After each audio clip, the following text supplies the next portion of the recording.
Ya, salam jumpa pemirsa. Senang sekali saya Samsu bisa menemani Anda 1 jam ke depan dalam acara Setitik Pencerahan.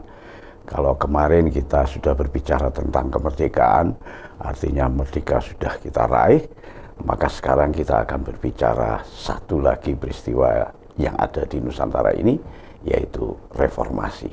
Kita ambil topik tentang reformasi. Nah, reformasi ini tentu adalah upaya untuk perbaikan bangsa, tetapi apakah reformasi itu sesuai dengan tujuan awal adanya reformasi atau tidak, tentu kita perbincangkan dengan narasumber yang sudah hadir di studio dan tidak asing bagi kita, Irianto Hangali. Selamat malam, Irianto. Assalamualaikum. Waalaikumsalam. Ya, ini kita 2 episode ini kita masih memperbincangkan kondisi bangsa dan negara kita Republik Indonesia ini dalam masih nuansa kemerdekaan, ya. Peringatan kemerdekaan, Irianto. Tapi sebelum kita berbincang lebih jauh, seperti biasanya kita hening sejenak dengan satu tembang berikut. Ono kidung rumeksa ing wengi teko ayu luputa ing lara luputa pilai kabeh jin setan datan purun paneluan tanono wani miwah panggawe Allah gunane wong luput geni ateman tirta maling ado tanono ngarah mring mami guna duduk pan sirno. Ya, kita awali Irianto, ini reformasi seperti yang saya katakan tadi. Ini apa sebenarnya timbulnya reformasi, bagaimana Irianto? Iya. Minggu lalu kita berbicara tentang kemerdekaan. Dan kita melihat bahwa kemerdekaan sebagai berkat rahmat Allah yang Maha Kuasa dan dengan didorongkan oleh keinginan luhur.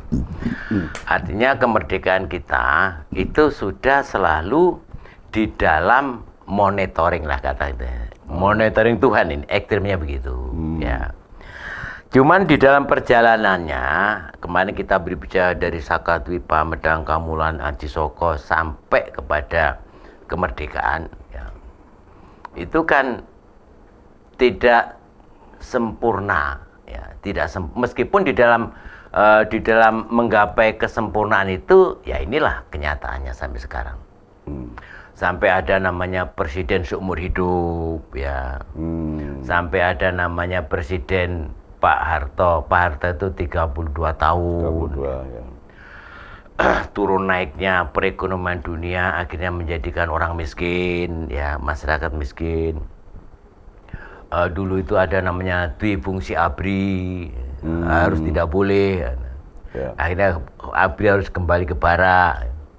Masih maraknya KKN. KKN itu korupsi, nepotisme, kolusi. Kolusi, nepotisme, KKN ya. Korupsi, kolusi, nepotisme. Ya. Apalagi kan banyak itu. Ya. Bahkan amandemen Undang-Undang Dasar 45. Ya. Artinya apa? Artinya sesuatu yang sudah merupakan dasar pijakan yang kuat karena berkat rahmat Allah tadi, ternyata dalam perjalanannya dipertanyakan. Maka muncullah istilah reformasi. Ya. Nah, kalau kita berbicara reformasi, formasi mana yang kamu Ya. Yang akan kamu rubah formasi yang mana? Kalau kita bicara reformasi, berarti kan dulu ada tatanan. Tatanan yang mana? Opo tatanane Pak Karno, opo tatanane Pak Harto. Kan begitu? Ya. Karena tuntutannya jelas. Pak Harto sebagai presiden turun. Udah selesai, diserahkan pada Pak Habibie. Ya. Berarti kan sudah selesai. Berkaitan dengan apa lagi? Dui fungsi ABRI. Ya. Yang dulu masyarakat begitu enjoynya apabila ada ABRI masuk desa, ya. Wis mbuh masuk ke ini gurung duit, serepes rong repes itu kayaknya ABRI seneng kan? Ya. Tidak boleh. Karena terlalu banyak intervensi mungkin ya. Terhadap kehidupan sosial yang ABRI itu harus betul-betul masuk barak dan tugasmu hanya perang, katakan begitu. Ya. Udah. Tentang hapusnya KKN dan sebagainya, tentang korupsi. Udah, kan sudah berjalan sampai sekarang. Maka ini kan reformasi dari waktu ke waktu. Yang namanya amandemen Undang-Undang 45 dari yang pertama, kedua, ketiga, keempat. Ini kan mental semua ini. Dengan perubahan itu loh kondisi di Indonesia tetap. Bahkan lebih buruk. KKN ada nggak sekarang? Masih. Tambah banyak, gitu. Korupsi tambah banyak, ya. Sampai triliunan dan sebagainya. Sampai orang nggak malu lagi kalau dikatakan koruptor di depannya kamera TV, ya. Apalagi sekarang, presiden turun naik, ya. Bolak-balik diturunkan, Pak Habibie diturunkan, Gus Dur diturunkan, Bu Mega diturunkan, ya, dan sebagainya. Inilah yang dikatakan reformasi dalam bentuk tanda tanya. Sing mbok arepe gawe reformasi maneh kuwi modele sing ndi? Karena kita tidak punya prototipe formasi. Lek arepe mbalen informasi dulu, yang dulu, ya formasine Pak Karno, ya formasine Pak Harto. Ya. Ojo nggih formasi dhewe. Ya. Tidak re berarti ya? Ya tidak re namanya kan begitu. Ya. Karena kebingungan untuk mencari re tadi itu, maka dia membuat sendiri. Enggak wis pokoke sing jenenge reformasi kuwi Pak Harto medun.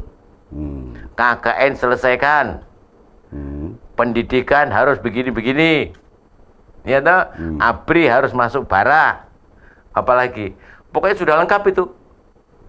Jadi yang direformasi itu sudah Ipolexosbud Hankam. Lengkap sudah ya? Lengkap. Ideologi, DUD, Pancasila, Undang-Undang 45, ya. Politik, tentang presiden, tadi itu sudah selesai, ya. Ekonomi, korupsi, KKN dan sebagainya. Sosial budaya, pendidikan dan macam-macam kelaparan. Ya, Hankam harus masuk ke barak. Jadi saya berpikir reformasi dulu itu sebenarnya tidak punya ide. Kan tidak punya ide. Ya. Artinya itu kan sudah ada. Ipolexosbud Hankam itu kan sudah ada.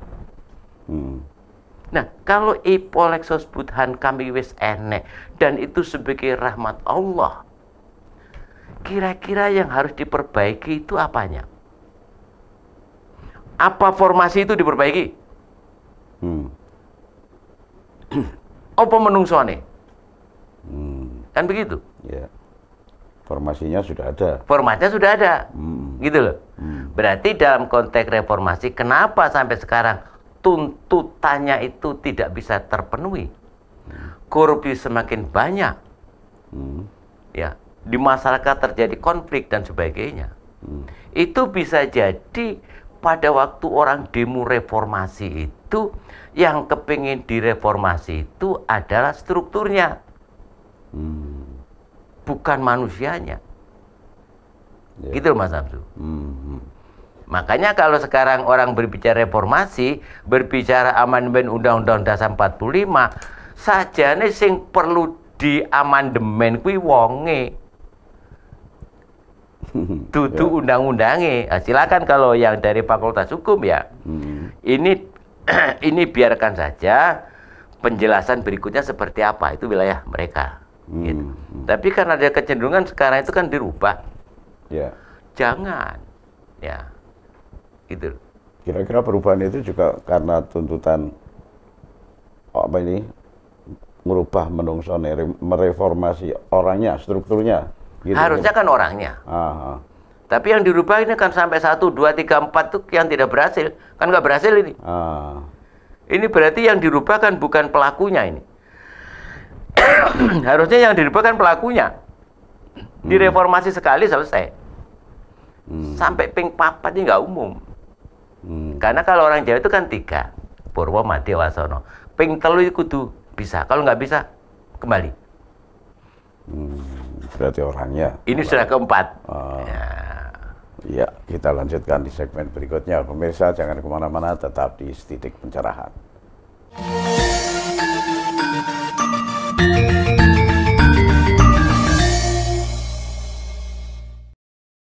Ya, terima kasih pemirsa, Anda masih tetap di Titik Pencerahan.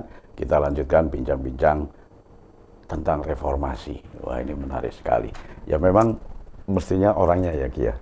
Apalagi pada waktu itu dengan waktu yang bersamaan banyak kejadian-kejadian yang sangat merugikan masyarakat secara umum sebetulnya. Walaupun konteksnya adalah reformasi. Nah, ini kira-kira faktor apa, Ki Yanto? Saya mengatakan pada mereka, bapak-bapak yang ada di MPR sana, saya mengatakan, kenapa reformasi tidak berhasil? Saya mengatakan tidak berhasil sampai hari ini. Karena reformasi itu diwarnai oleh kebencian. Ya. Jadi demo kemarin itu, 98 itu demo kebencian. Ada rasa sentimen begitu ya? Sentimen gitu loh. Dan betul-betul pecah, katakanlah, dikatakan ya berlinang air mata itu. Jakarta terbakar, Solo terbakar, daerah-daerah strategis itu. Karena kebencian. Makanya kita sebagai orang Jawa, semua yang berawal dari kebencian, itu pasti kalau toh ada perubahan, pasti tidak berhasil. Ini kan bagus reformasi itu. Ya. Turunkan Soeharto, turun Soeharto. Ya. Apalagi ABRI, ya masuk barak di fungsi ABRI. Tidak lebih baik? Ya mesti dalam pemahaman saya. ABRI itu ya memang harus difungsikan. Ya toh? Ya. Gitu loh. Cuman sekarang ya jangan. Kan begini Mas Samsu, dalam konteks budaya itu apabila segala sesuatu diawali dengan kebablasan, semuanya jelek. Ya. Jadi kalau sekarang ada reformasi Ipolek Sosbud Hankam, kalau itu dimaknai negatif, negatifnya itu karena kebablasan. Maka pada orang-orang yang memiliki kekuasaan untuk menghentikan kebablasan, tugas dia. Kan begitu. Jangan dihentikan. Dalam arti jangan dihilangkan. Hentikan kebablasan itu. Akhirnya sekarang kan bingung kita ini. Bangsa ini. Tapi malah pelakunya ya ikut-ikut kebablasan juga. Ya dia yang kebablasan. Gitu loh. Nah, ini yang menarik di Indonesia itu. Makanya konsep reformasi itu jangan menghilangkan yang sudah ada, tapi hentikan sing kebablasan. Ya, jangan hilangkan dwi fungsi ABRI, tapi kendalikan kalau sudah kebablasan. Ya. Itu. Apakah itu akan bisa terulang kembali reformasi ketika mungkin reformasi yang pertama dirasa gagal, akhirnya akan memunculkan reformasi lagi.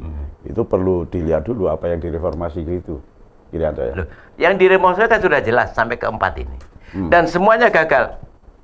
Artinya tidak bisa terpenuhi. Gitu loh. Maka saya buatkan contoh, reformasi ini kan sebenarnya bukan reformasi menyeluruh. Ipolek Sosbud Hankam direformasi oleh 98. Sing dadi masalah pada waktu mereformasi kuwi dalam kebencian apa enggak?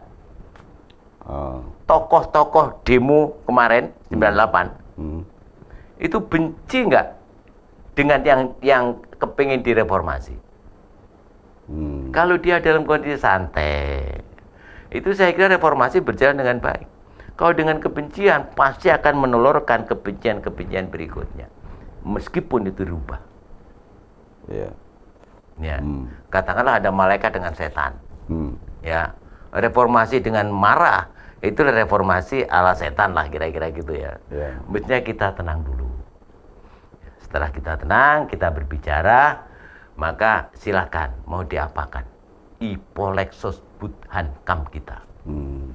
Ya, polisi dipisah dengan tentara dan sebagainya. Mari kita renungkan lagi sekarang. Mestinya ada tokoh seperti yang kita bicarakan episode lalu, tokoh Aji Soko yang bisa mempersatukan antara Duro Sembodo begitu, Kirianto. Untuk saat-saat ini. Makanya begini Mas, kita kan sering berbicara, ya, tidak hanya di TV kita berbicara kan ya, tidak hanya di TV. Kita itu satu bangsa yang berawal, yang berjalan sampai pada masa raja-raja. Raja itu adalah tokoh yang dijadikan panutan karena keyakinan kawulonya dia adalah pengejawantan sifat-sifat dewata. Keyakinannya. Nah, akhirnya kita berhadapan dengan namanya demokrasi yang cenderung liberal. Itu miliknya bangsa-bangsa liberal seperti Amerika dan sebagainya. Kita mau berbuat seperti liberal sebebas-bebasnya Amerika, nggak bisa. Karena Amerika tidak memiliki dasar raja. Amerika itu kan satu negara yang bangsanya itu datang ke tempat itu. Dari berbagai macam bangsa yang sudah maju, terus menemukan tempat itu. Dari Inggris kan raja katakan, gitu. Dia nggak senang dengan raja, saya lari kemana? Nemulah namanya Amerika. Ya dia sudah orang yang liberal. Jadi mlebu ke satu daerah wis perang istilahnya. Wis nggawa senjata, teko negara ini kono, gitu. Kita ini satu negara yang tidak pernah sebenarnya dari awalnya itu diwarnai oleh orang-orang seperti dari Eropa masuk ke Amerika, enggak. Orang-orang dari Eropa masuk ke Indonesia, itu kan kita bisa menghalau. Amerika nggak bisa. Itu suku Indian tuh katanya itu sama tambah di genosida kan. Kita maunya kan nggak bisa. Ya, kita usir mereka. Nah, konsep itu sebenarnya secara alamiah kekuatan kita itu ada pada pemimpin model raja. Jadi kalau dulu itu ada Bung Karno, model raja, bener itu. Model Pak Harto, model raja, bener itu sampai 32 tahun. Cuman tidak mungkin lagi untuk kita ikuti karena suasana Epolexos Budhankam tidak mungkin untuk kuat apabila kondisinya seperti itu. Sebenarnya raja-raja kita itu kalau kita perhatikan, ya, sama presiden kita, kalau tuh ada kerusakan itu kan rusaknya karena kiri kanannya kan. Kroni-kroninya lah, kan itu. Kalau presidennya ya hebat-hebat. Gitu. Jadi sampai sekarang. Karena pilihan. Ya. Karena keyakinan kita bahwa itu dapat wahyu itu. Kewahyuan. Ya, bukan hanya pilihan manusia. Itu pilihan Tuhan itu. Konsepnya berkat rahmat tadi loh. Sudah diberkati nih oleh Tuhan ini. Cuman sekitarnya itulah yang membuat gaduh. Apalagi pada orang-orang yang memang di dalam perjalanannya sedang bersaing. Jadi mereka-mereka yang tidak jadi, katakan presiden, itu kan merasa dirinya itu bukan pilihan Tuhan. Malunya di situ. Bukan tidak jadinya. Dalam konteks kebatinan Jawa loh ya. Oh ternyata aku itu tuh pilihan yang Gusti. Karena pemimpin pengejawatan sifat kemuliaan Tuhan. Jadi kalau dia tidak jadi, berarti dia tidak memiliki sifat kemuliaan Tuhan. Malunya mulai di situ. Sehingga kalau dia demo macam-macam, itu sebenarnya berontak karena saya tidak dipilih oleh Tuhan. Berarti malah mengingkari Tuhan. Mengingkari. Ya jangan mengingkari Tuhan ya. Ya konsep seperti itu. Atau aku loh sing dipilih saja nih. Duduk kowe. Ngeraman dia, nyerang dia. Karena dia merasa bahwa saya itu pilihan Tuhan, duduk kowe. Kowe sing milih kan masyarakat. Ya, bisa begitu. Makanya orang Jawa mengatakan seombo-ombone alas, si ombo alasan. Ya. Yang menarik begini Ki Kriyanto, itu tadi ada sistem kerajaan juga sistem liberal. Padahal di Indonesia sendiri sudah mempunyai Pancasila sebagai dasar negara. Apakah dua kubu ini sangat mempengaruhi Pancasila atau bagaimana Ki Yanto? Sehingga Pancasila tidak bisa. Pancasila itu kan sebagai wahyu tadi, ya sebagai wahyu. Maka semua kubu, ya itu bisa untuk diadopsi oleh Pancasila. Ya. Karena Pancasila itu dalam pandangan Bung Karno yang tidak pernah ditulis di tafsir saya, yang namanya wahyu itu untuk siapa? Untuk manusia. Bukan untuk bangsa Indonesia. Untuk manusia. Untuk manusia. Ya, kita lanjutkan di segmen berikutnya. Pemirsa jangan kemana-mana, tetap di Titik Pencerahan.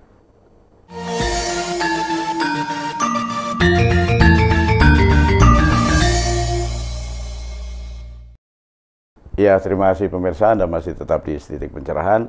Kita lanjutkan bincang-bincang kita tentang reformasi. Nah, ini menarik sekali, Kriyanto, tarik ulur antara sistem kerajaan dan liberal. Di tengah-tengahnya ada Pancasila, ada wahyu juga. Ya. Bagaimana wahyu ini untuk manusia? Untuk manusia. Semua. Jadi kalau orang mengatakan Pancasila untuk bangsa Indonesia salah. Berarti kalau untuk manusia dunia berarti? Dunia. Gitu. Untuk dunia. Nah, ini yang perlu untuk direnungkan ini. Kok Dhamma TV mengatakan kita ya? Kita mengatakan untuk dunia. Dunia ini berketuhanan enggak? Ya. Tuhan untuk siapa? Dunia. Berkemanusiaan enggak? Kan idealnya orang loh. Iya. Gitu? Iya. Persatuan enggak? Rukun saling. Rukun enggak? Ya. Idola enggak rukunin? Ya. Kerakyatan, hikmat, wicaksono, permusawaratan, apa idea enggak ini? Ya. Ya. Harapan enggak ini? Ya, harapan. Harapan. Semuanya harapan. Sehingga kalau Pancasila itu untuk dunia, itu memang harapan manusia itu ya Pancasila itu. Karena apa? Karena Pancasila itu sebagai pucuk kehidupan manusia. Makanya dulu itu Pancasila ketuhanan yang Maha Esa dengan menjalankan syariat Islam bagi pemeluk-pemeluknya. Ada itu. Pancasila menjadi bukan untuk manusia. Itu yang berubah ya, yang mengembalikan. Yang mengembalikan, yang menghilangkan 7 kata itu. Karena apa? Karena beliau paham Pancasila itu untuk manusia. Bukan untuk bangsa Indonesia saja. Nah, kembali kepada zaman Sakadiva itu, memang Nusantara itu kan harapan dunia. Itu. Jadi kalau berakhir dengan munculnya Pancasila, karena Pancasila itu esensinya adalah harapan dunia. Ya. Jangan lupa ini. Ya. Dan sekarang ada di Nusantara ini yang berusaha untuk menggantikan Pancasila, ada itu. Berarti dia mau menghapuskan rahmat. Paragraf 3 Preambul Undang-Undang 45. Padahal di dalam kitab-kitab suci rahmat itu terimalah dengan rasa senang. Dan apabila ada orang mau menambah-nambah, tidak lebih indah dibandingkan dengan rahmat itu sendiri. Artinya apa? Artinya kondisi Indonesia sampai hari ini, ya, itu sebenarnya bukan reka-reka manusia. Ya. Pertanyaannya, reka-reka siapa kan begitu? Ya reka-reka rahmat itu. Sehingga keyakinan kita sebagai bangsa Indonesia santai saja. Kalau ada pencuri pasti ada satpamnya nanti yang nangkap. Itu kita sebagai orang-orang yang memang tidak masuk, tidak terlibat dalam ranah itu. Kalau mau ikut-ikut silakan ikut-ikut. Saya tak akan melihat saja. Kamu nanti akan ditekuk oleh siapa? Oh no, engkau mesti. Jodohnya. Gitu. Sebab akibat begitu ya. Sebab akibat. Indonesia sampai hari ini saya pribadi meyakini masih dalam lindungan Tuhan. Apapun yang terjadi, segawat apapun Nusantara ini. Mungkin itulah sebabnya dunia menyoroti Indonesia untuk ingin yang seperti minggu kemarin ingin menguasai, bahkan menguasai swarga-lokanya Nusantara itu. Dunia seperti itu. Dan ini akan menjadi sebuah mercusuar dunia dari Pancasila itu sendiri, Irianto. Ya, ini sudah sejak dulu kan Bung Karno mendengung-dengungkan itu ya. Kalau kita berbicara Bung Karno, Pak Harto dan sebagainya itu, kita bukan orang-orang pengidola dia loh ya. Fanatik ya, dia. Bukan itu loh ya. Kita sebagai orang yang memang lepas dari ranah golongan-golongan itu, cuman kita merasakan bahwa ada kondisi yang tidak pernah dibicarakan oleh kelompok-kelompok itu, ya, tentang kondisi-kondisi yang kita katakan. Oh, Pancasila wahyu. Mungkin orang akan marah ini. Wahyu itu kan dari Tuhan khusus untuk Nabi kan begitu ya? Enggak, wahyu itu bahasa Jawa. Wahyaning rahayu. Artinya apa? Orang-orang yang diberikan wahyu, yang diberikan pemberitaan gaib itu, dialah yang bisa menjadikan kondisi tertentu itu menemukan kemuliaannya. Ojo terwahyu karo ilham. Wahyu kanggo nabi, ilham kamu menungso umum. Ya. Kuwi lek basa kono, lek basa kene ya kabeh wahyu. Sebab menuju pada kemuliaan. Itu. Ya, akhirnya kenapa Irianto Pancasila tidak sampai membumi di masyarakat sehingga banyak pengingkaran ini, kira-kira sebabnya apa? Karena Pancasila tidak dimaknai sebagai wahyu. Ya. Tidak dimaknai sebagai pemberitaan langit.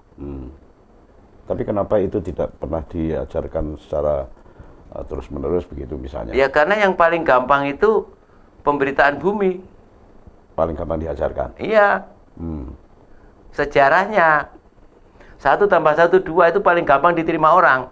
Daripada saya menjelaskan 1 tambah 1 2, 1 tambah 1 3, 1 tambah 1 4, 5, 6, 7, 8, 9.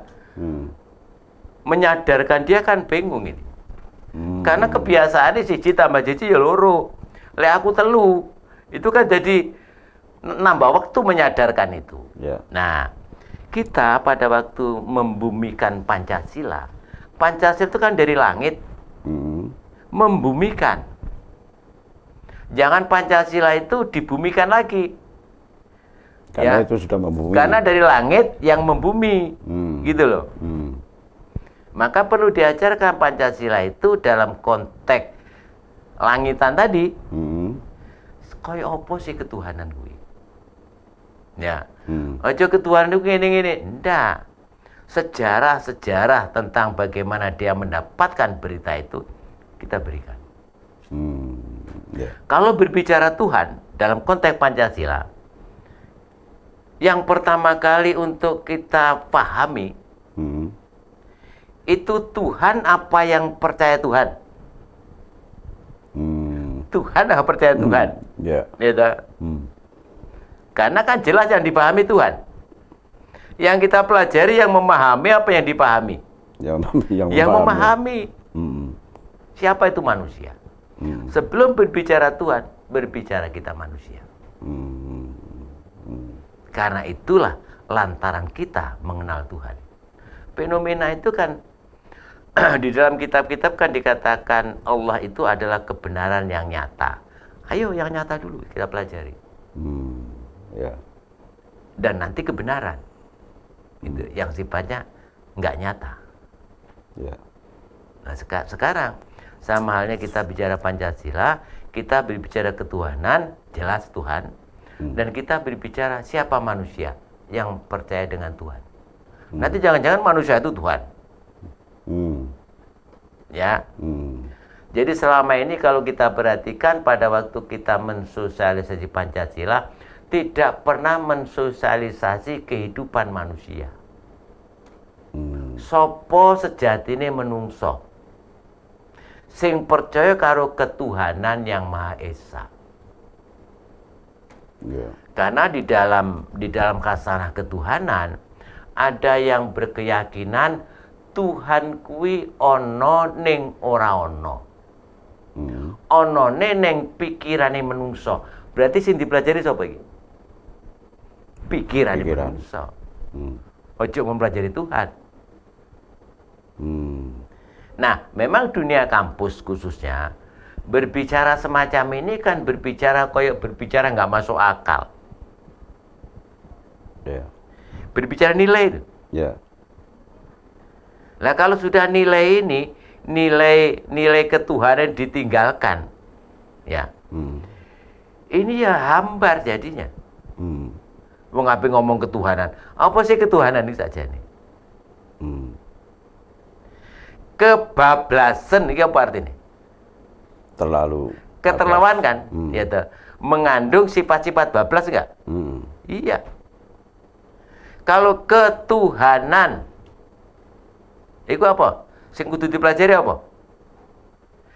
Ketuhanan. Kesetanan artinya apa? Memiliki sifat-sifat setan. Kalau ketuhanan memiliki sifat-sifat Tuhan. Sekarang mempelajari sifat-sifat Tuhan itu seperti apa sih? Dalam rangka untuk membumikan Pancasila. Kan itu. Berarti kembali kepada manusianya. Manusianya. Karena sifat-sifat keindahan Tuhan itu melekat pada manusia. Apa saja keindahannya? Ini loh keindahannya. 1, 2, 3. Ya, kita lanjutkan di segmen berikutnya. Pemirsa jangan kemana-mana, tetap di Titik Pencerahan.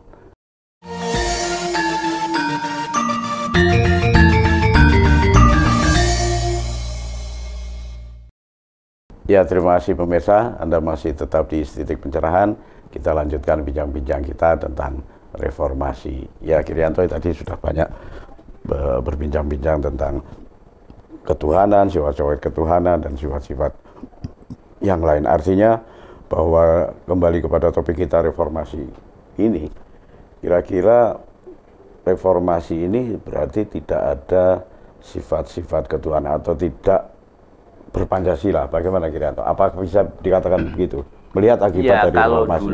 Kalau dulu mendapatkannya Pancasila dalam konteks ini itu kan melalui jalan-jalan yang metafisis, kegaifan. Ya. Maka mari kita kembali lagi reformasi dalam konteks ini, kita kembali lagi makna Pancasila oleh Devanding Fades dulu. Apa itu? Karena Bung Karno itu sudah memproklamirkan diri Pancasila itu untuk dunia, berarti untuk manusia kan? Ya, ya mari kita pelajari itu. Karpe opo iki? Kan begitu. Jangan segera Pancasila satu ketuhanan yang Maha Esa dan sebagainya. Jangan. Karena ini hanya pelajaran yang ada di permukaan. Konsep membumikan Pancasila itu kita mempelajari kembali masa lalu sampai ditemukannya konsep Pancasila, sampai diramunya di BPUPKI tentang calon dasar-dasar negara yang disebut dengan Pancasila. Sejarah itu yang dipelajari. Contoh-contoh itu. Maka Mas Samsu sebenarnya dulu itu ada cara-cara membumikan Pancasila yang mirip-mirip dengan yang kita bicarakan itu pada waktu berbicara tentang P4. Dulu kan ada P4. Itu kan juga berbicara manusia. Nanti katakanlah ke depan itu harus dijelaskan manusia itu siapa. Sehingga nih gambaran dadu kayak gitu, nanti semakin luas gitu loh. Ketuhannya apa sih? Kemanusiaan itu apa sih? Kalau sudah kemanusiaan berarti memiliki sifat-sifat manusia. Kemanusiaan yang adil dan beradab. Karena adil dan beradab itu sifatnya Tuhan, maka ini adalah sifat-sifat manusia yang sudah memiliki pengejawatan sifat-sifat ketuhanan. Dari bawah ke sana. Ya, intinya pada Tuhan. Gitu. Nah, kalau kita menjelaskan dari ketuhanan ke bawah, ya artinya kan pondasinya dulu terus ke bawah. Ya. Tapi kalau kita dari bawah ke atas, poinnya pada ke atas itu. Apakah ini pernah ya diceritakan oleh mereka-mereka itu melalui tafsir kita tadi? Terus dalam ujuk nyatanya, kalau kemarin dengan P4, bisa nggak gambar burung Garuda Pancasila itu digunakan? Dimaknai lebih jauh lagi. Bintang itu begini loh. Ya toh? Yang lambang-lambangnya itu. Iya. Tidak sekedar bintang adalah fenomena yang memiliki cahaya sendiri, kan tidak begitu. Itu kan berbicara bintang senyatanya. Kalau bintang sebagai lambang itu satu fenomena yang tidak ada hubungan secara alamiah terhadap yang dilambangkan. Ya. Jadi jangan berbicara bintang itu adalah fenomena atau planet tertentu yang memiliki cahaya sendiri. Ilmiah kui. Ya. Tapi kalau dimaknai sebagai lambang, tafsir, makna, itu padi kapas. Padi kapas itu jangan sekedar dimaknai sebagai padi itu sebagai makan, ya, kapas sebagai pakaian, ya. Ya selesai kalau begitu.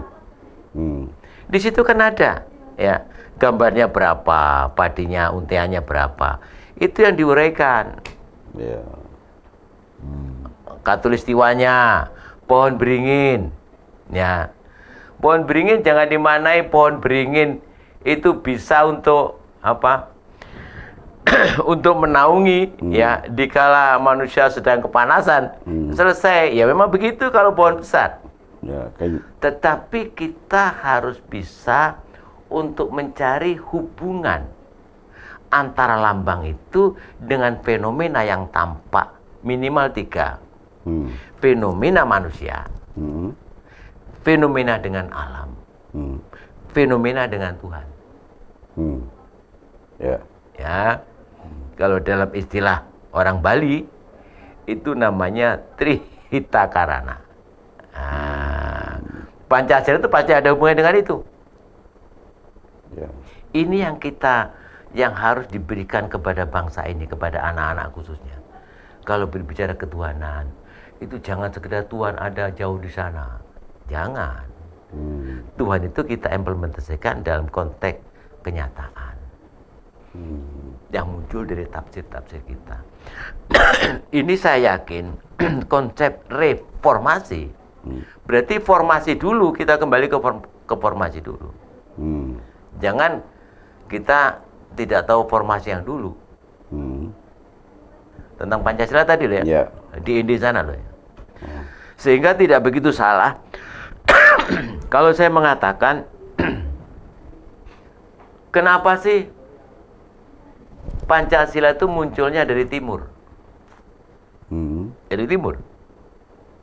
Sehingga manusia di barat, Indonesia Barat ini, itu kan pelaksana amanah dari timur. Yang jadi pertanyaan, kenapa yang timur tidak diperhatikan? Padahal kemajuan di barat itu amanah dari timur. Ini pertanyaan besar.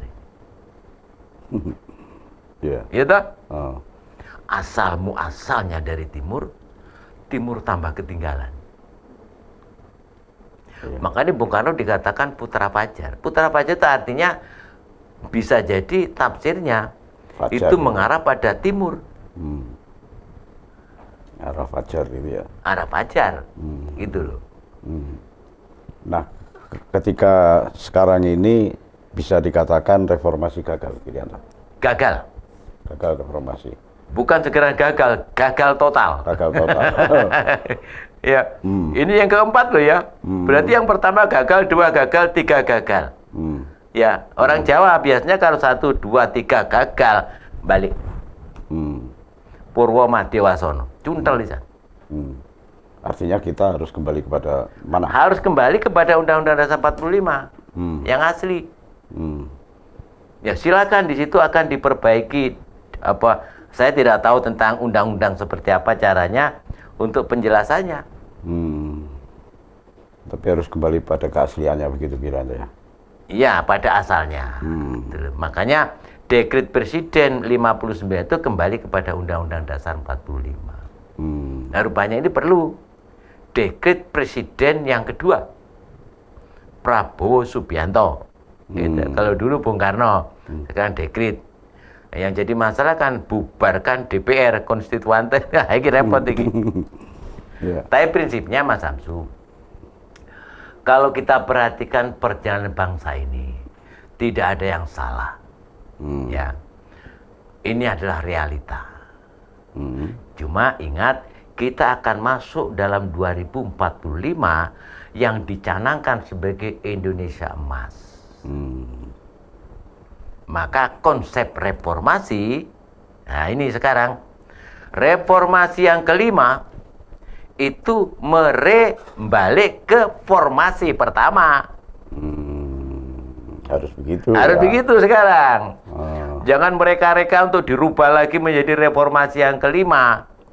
Membuat baru lagi. Baru lagi, enggak. Jadi reformasi yang sekarang ini kembali kepada Undang-Undang Dasar 1945. Balikkan lagi sekarang dwi fungsi ABRI. Balikkan lagi sekarang apa? Cita-cita itu. Ya. Karena apa? Karena tidak jalannya itu karena kalian apa? Kalian mengambil ideologi yang keliru, membuat yang baru untuk mengatasi sesuatu. Katakanlah KKN.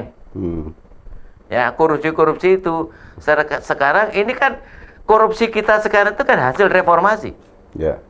Berhasil nggak berarti? Nggak berhasil. Kan nggak berhasil. Kembalikan cara-cara masa lalu untuk mengatasi korupsi. Ya. Siapa itu? Bisa pidono dening rojo. Iya. Ya, waktu tidak mengizinkan Girianto, mudah-mudahan minggu depan kita bisa ketemu dengan satu topik yang bersambung barangkali. Dan pemirsa, akhirnya saya Samsu beserta seluruh kerabat kerja Dharma TV yang bertugas mengucapkan terima kasih atas perhatian Anda. Sampai jumpa.